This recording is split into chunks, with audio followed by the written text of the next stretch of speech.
মদিনার বাজার দিয়ে নবীজি যাচ্ছেন, নবীজির একটা ওট পছন্দ হয়েছে। তো নবী ওটের মালিকের কাছে গিয়ে জিজ্ঞেস করলেন, ভাইয়া এই ওটটার দাম কত? ওই দামাদামি হলো, নবী সে দামে কিনতে রাজি হলেন, কিন্তু নবীর কাছে তখন অর্থ ছিল না। তখন নবীজি ওনাকে বললেন, আপনি আমাকে ওটটা দেন, আমি এখনই গিয়ে আপনার সেই প্রাপ্যটা পাঠিয়ে দিচ্ছি। ওটের মালিক ওনাকে ওটটা দিয়ে দিলেন। আশেপাশে যারা ওটের মালিক ছিল সবাই জিজ্ঞেস করতেছে, এই পাগলা, তুমি কি যাকে ওট দিয়েছো তাকে চিনো?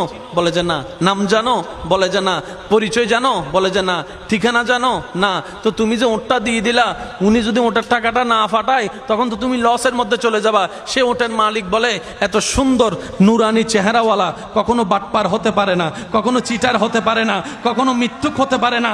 ওনার চেহারা দেখেই তো আমি ওট বিক্রি করার আগে মনটাই বিক্রি করে দিয়েছি, মনটাই বিক্রি করে দিয়েছি, মনটাই বিক্রি করে দিয়েছি। তোমরা যাই বলো, আমার মন বলে উনি আসবেই আসবে, টাকাটা পাঠাবেই পাঠাবে। এই কথা বলতে না বলতে কিছুক্ষণ পরে নবীজির একজন সাহাবা এসে বলছেন, একটু আগে একজন ওট নিয়ে গিয়েছেন, কাছ থেকে ওটের মালিকটাকে একটু দেখতে চাই। উনি বলে যে আমার থেকে।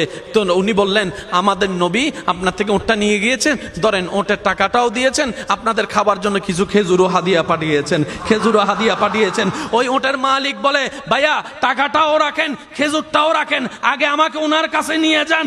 আমি ওট বিক্রি করি নাই, আমার দিলটাই বিক্রি করে দিয়েছি। ওনার চেহারা মোবারক দেখে আমার মনটাই পাল্টাই গিয়েছে, আমি কালিমা পড়ে মুসলমান হয়ে যেতে রাজি আছি। সুবহানাল্লাহ। जिसका कोई सानी नहीं वो नबी हमारा है, मुस्तफा की अजमत का हद ही ना किनारा है। आशिक बोले, लम याति नजीर कफी नजरिन मिसले तुना शुद्ध पैदा जाना। চিৎকার দিয়ে বলেন না সুবহানাল্লাহ। ওই নবীটা কাদের নবী? হয় নাই, সবার আওয়াজ বলেন, ওই নবীটা কাদের নবী? আমাদের কি ভাগ্য সে নবীর উম্মত হতে পেরেছে। আর একটু জোরে।